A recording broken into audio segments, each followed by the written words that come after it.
Alright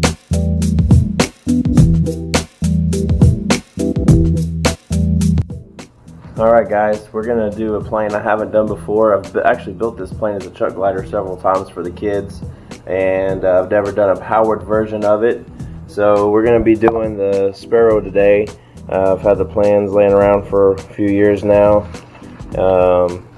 So we're going to be building this one. I have a few sheets of foam board just laying around. This should be more than enough to build the Sparrow. Get the hot glue gun all heated up. Got my cup of coffee here. Alright, so we got this 5.1 by 4.1 3-bladed HQ prop we're going to be using. It's a great prop. Going to be pairing that up with the 20 amp ESC for the A&F pack. And then we're also going to be running the new Flite Test Radio APAC motor. This is the 1806 2280 kV motor. These are fantastic motors. I had two of these in the Miniac RC B25 paired up with this black prop here. I'm not sure of the brand. So it's a 5 by 4.5 by 3-blade reverse prop, and then I had obviously the normal prop on the other motor. But that little B25 would scream on that little APAC radio motor and that prop there. I'm going to be using this little HQ prop. I really like these props as well. And so we got, our little materials here. I had some of these mini control horns laying around. I got some extra push rod from other projects that I've torn apart. Our barbecue skewers and everything we should need to get it going. So I'm going to be running this on a 1100 milliamp hour 3-cell battery. That's the smallest battery I have. This is the older version of the Sparrow where it does not have the removable nose, but I should have plenty of space to position the battery around and get the center of gravity correct, so it should be fine. So let's get into it and see how long it takes me. The build video is saying it takes about 45 minutes to build it, so we're going to see how long it takes.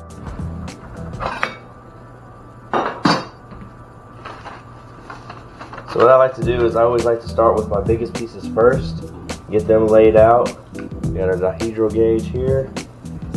So yeah, I get all the biggest pieces laid out on the foam board first. I'm thinking about doing the tails black and the rest of the fuselage and the wings white. We'll see how that works, see if I have enough foam board for it. Now this foam board's kind of warped. It's been sitting around for a while, but I think we can make it work.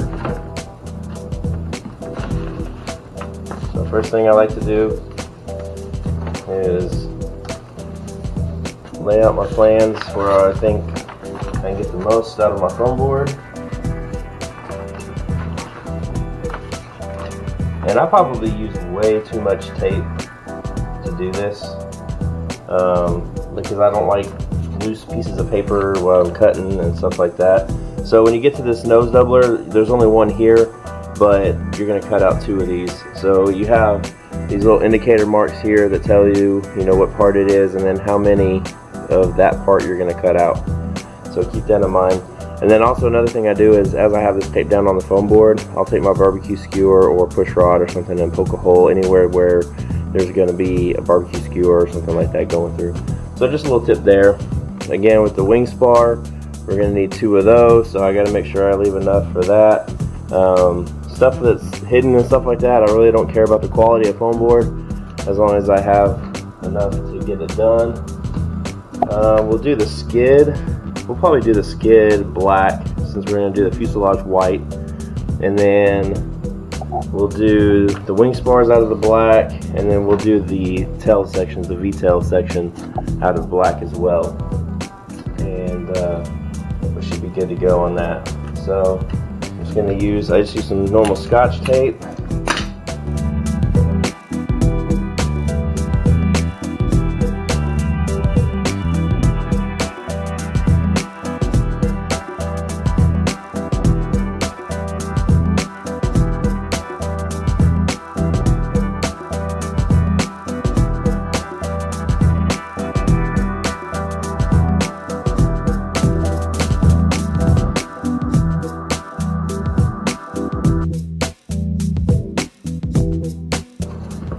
we got all that taped down.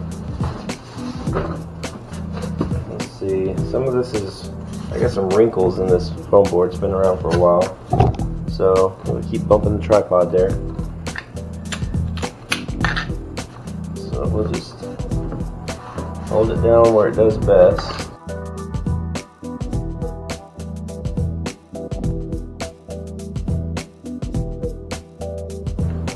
I saw a comment on the Facebook fans, or the Flite Test fans Facebook page yesterday, and it was talking about short kits for the wood items on the like the Master Series Corsair, you know, the A10 Warthog.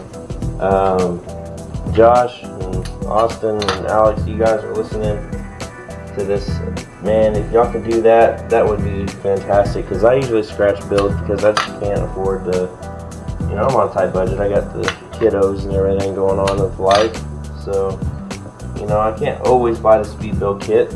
I try to where I can. I like to support you guys, but man, the little short kit with the pre-cut plywood would be fantastic, because I definitely need to build the A10.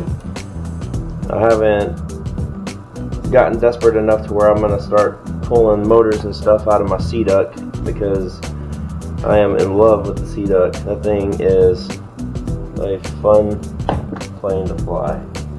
Alright, so we got our tail sections on there, we got our tail skid, we got our wing spar, set that aside. Now we got the main meat and potatoes of the plane here. So another thing I like to do is, obviously, you want to have a nice sharp blade to cut with. I use two different kinds of blades. I use these utility tough blades. I get these at Walmart. They're like $7 or something like that. They last forever. I use I believe this is a number 11 X-Acto blade. Yeah, it's a number 11 X-Acto blade. And then this is my old trusty knife. I do everything with this. And then when I do my bevel cuts, I just use a blade in my hand, freehand. And I'll show you how I do my bevel cuts here in a little bit. Alright, so you see I've left enough space here where I'm going to use that area here for my nose doubler. One other thing I'm going to do is, if you got tape or something over that hole, a little trick, take your push rod and you can poke a hole in it first, and then go over it with your barbecue skewer to widen it out. We're going to do the same thing here, here, here, and here. Which I need to go get some more barbecue skewers out of the supply box, because I forgot this thing used so many barbecue skewers. Also, you have your center of gravity marks. I like to poke holes there too.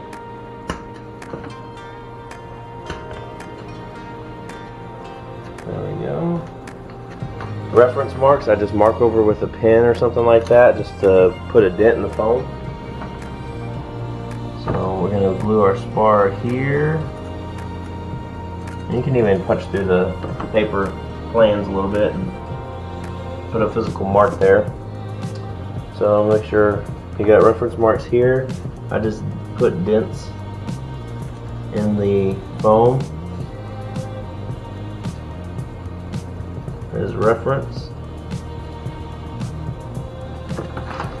And it's going to help you out later on when we get to putting the nose doublers down.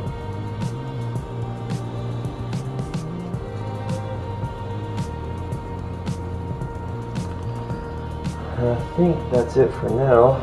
So another thing I like to do is make sure you're using a building mat. Don't cut on your countertops so your significant other is not going to be pleased. I like to rough cut everything out first. So now you got that little sheet to work with instead of the whole sheet of foam board. Alright, and then the next thing I do is I just nick where I'm going to have score cuts.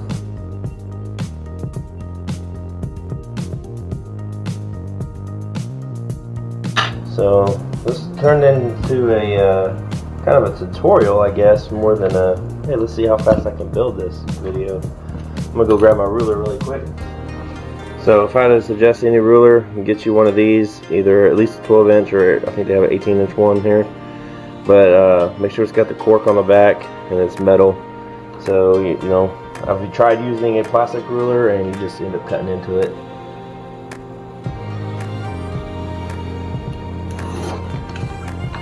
And then save these around because you're going to need those. Save all those.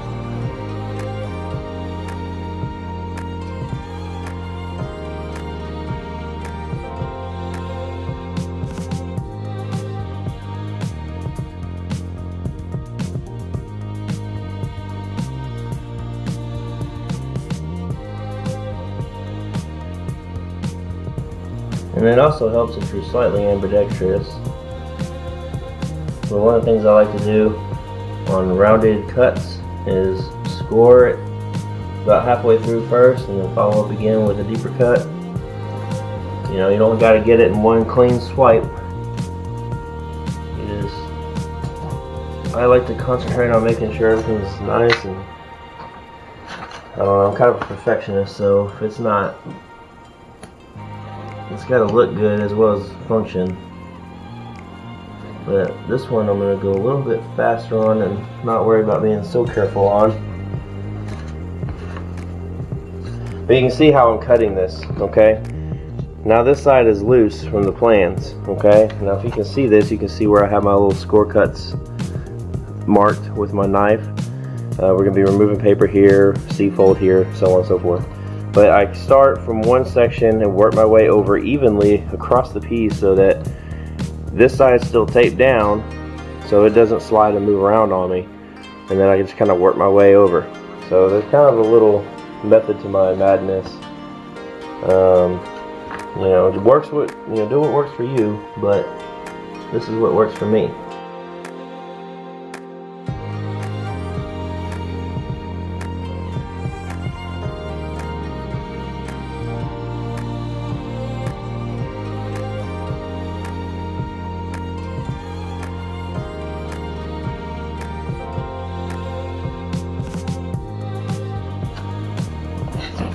There we go. So now everything's cut out, plan is free. Now we can just come back and finish up our score cuts, remove foam where we need to. And I like to work one piece at a time. I'll finish this piece, get it completely done and ready, bevel cuts, score cuts, paper removed, cavities done, the whole 9 yards. And then all I have to do after that is glue it all together. So now what I do is I'll just connect all my dots for my score lines. Remember, don't cut all the way through. And then use the techniques that Josh Bixler teaches you for your score cuts. You know, you don't want to go all the way down to the paper on the other side, but you need to, you know, if you need to dull your razor blade or use a gift card or something like that, you know, go for it.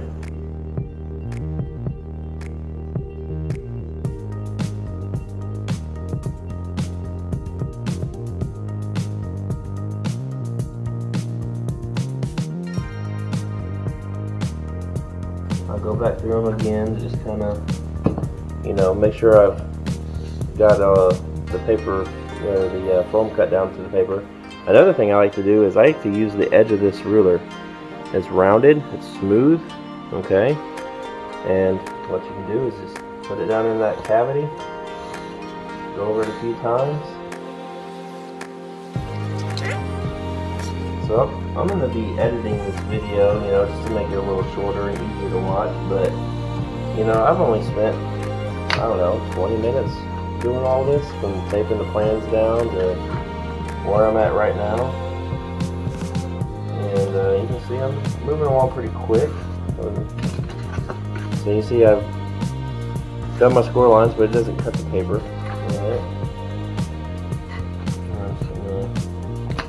This is where I'm going to use my smaller knife, if I can find it.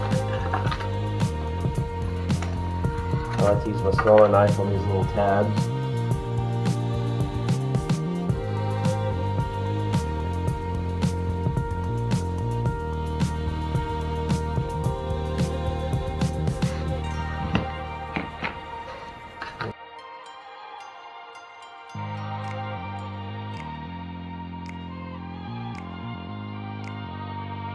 And just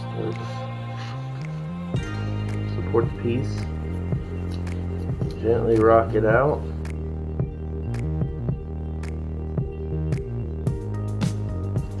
Alright, so now this piece is all ready to go. I mean, you can see it's, you know, there's a couple little pieces in there, you know, little frayed marks from the foam, but that's our piece there.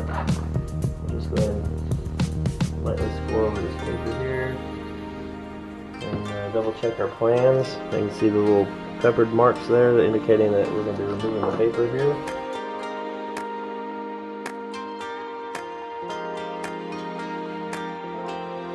Okay, so this piece is done. It's ready to go. All we gotta do is, you know, do our little B folds and glue her up. Alright.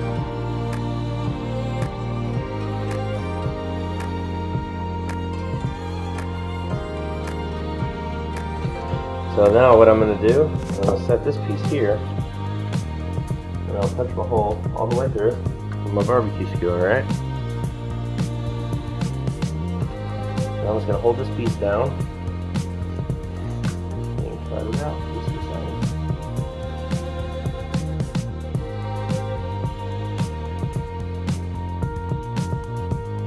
Good to go. So there we go. There's the nose doublers.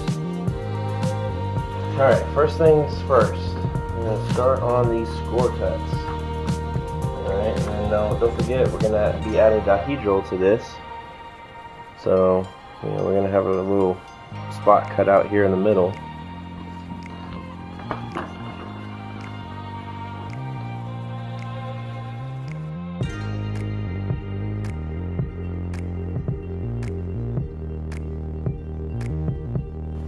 Alright, so once the blade starts tearing at the foam, switch it out. Switch them out.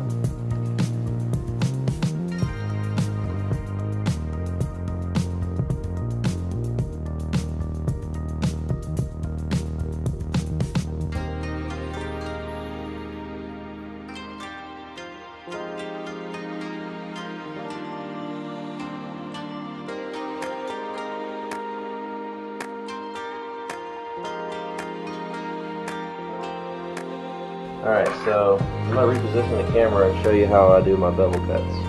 Alright, so what I like to do is grab a brand new razor, okay? And I'll bring it right to the edge of the workspace. Okay? Some people like to set it back a little bit. Like I said, this is the way I like to do it. At a very sharp angle. Pressure. You can see I'm putting my fingers against the countertop here as a guide, keeping my arm and my fingers out of the way. Nice and easy, nice and smooth. Don't pull real hard.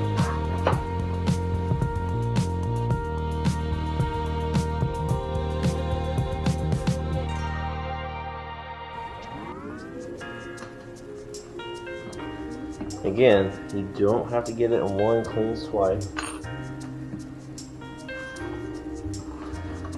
but there you go. That's all you need. So the wing is done for the most part. I don't think it's necessary. I can't remember in the build video, but I'm just going to go ahead and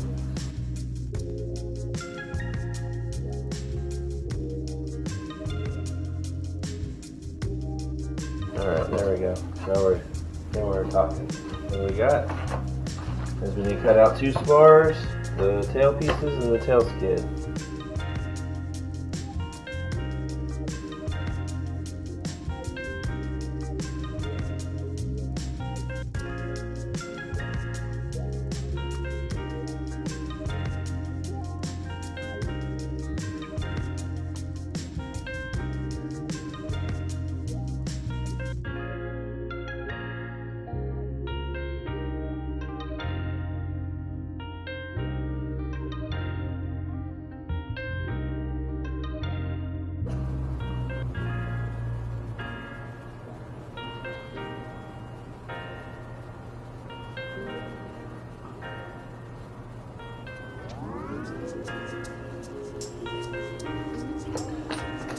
Good enough. Now, when they do that, let's take the push rod and just squeeze it in there and open that up a little bit. Now that'll make noise and bind up.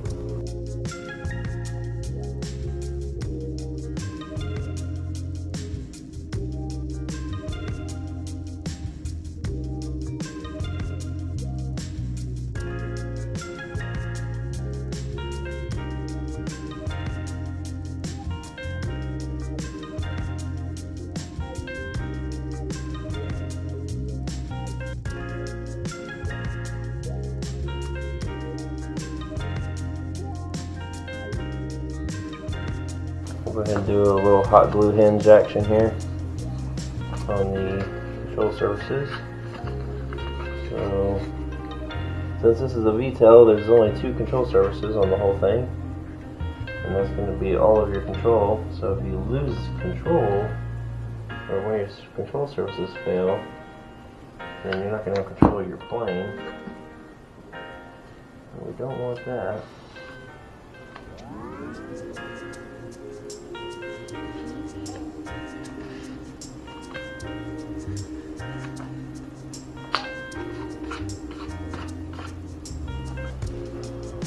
And when these are sticky, I've seen, the tip from Josh about talcum powder or everything like that. Just touch it a lot. I found that just you have little oils on your fingers and stuff like that, and even little bit, shavings of foam and stuff like that. Get that on there, and it'll keep it from sticking. It'll sound a little sticky, but as time goes on, it'll lessen. So this is where I'm going to actually go to the build video really quick, because I can't quite remember everything on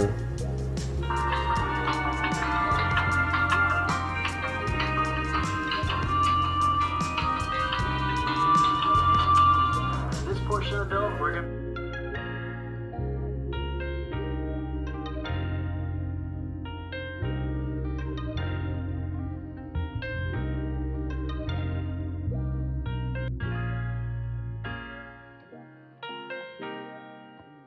let's see how we did. I just guesstimated on that angle, so.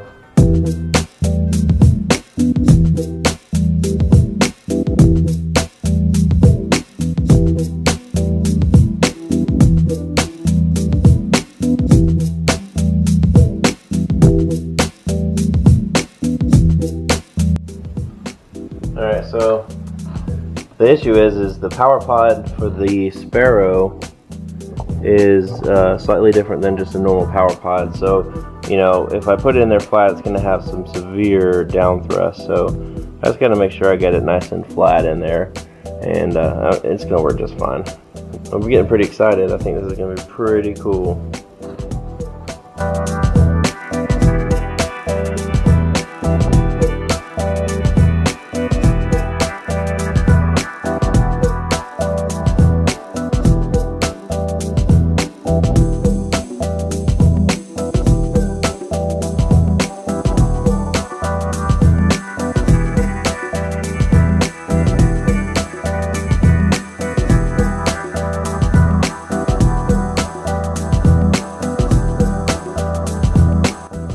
There we go.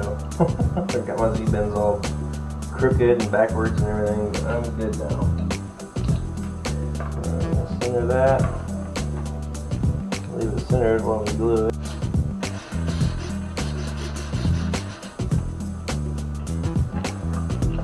Again, make sure you got your props off when you're doing this part. I'm just testing motor direction right now.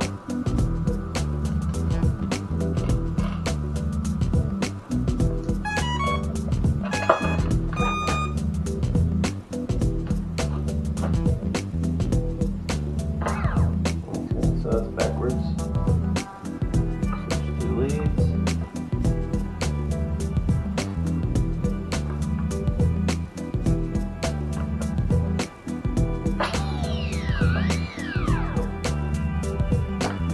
Just to hold the ESC down.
switch over to the hat cam. Alright guys, let's go burn a couple batteries real quick. What do you think? And I think I got everything going the right direction there, so let's give it a go. I'm hoping the black on white will help with orientation, but man, is it a beautiful day out here.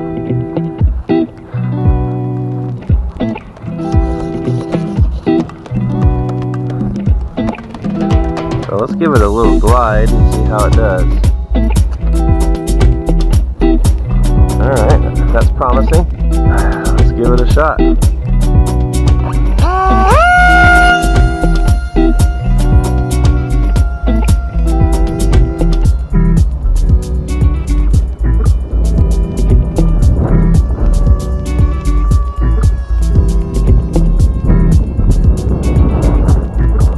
It's getting rocked around quite a bit, and it's not even windy out here. But yeah, I mean, I'm about a third throttle just cruising. That's not bad.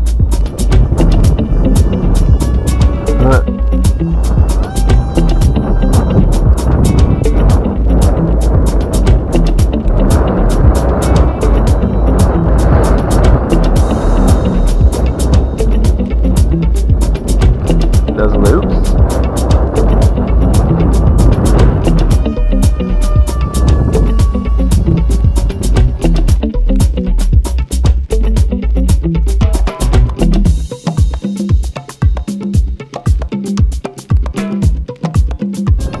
And being loud is not a deal breaker.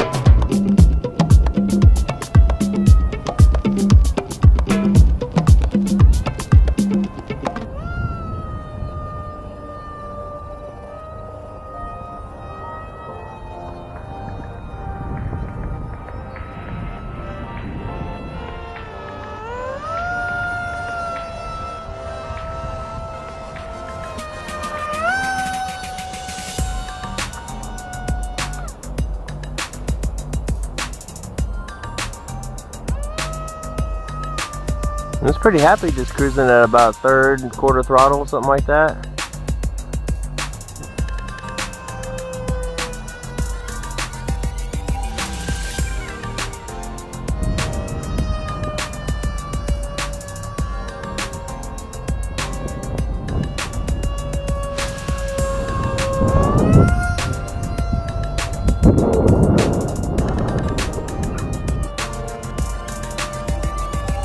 I have my voltage alarm set at 3.5 volts per cell. So typically when my alarm goes off, I land. And I'm usually right at storage charge when I land. So I try to be a little conservative. I try to take care of my batteries.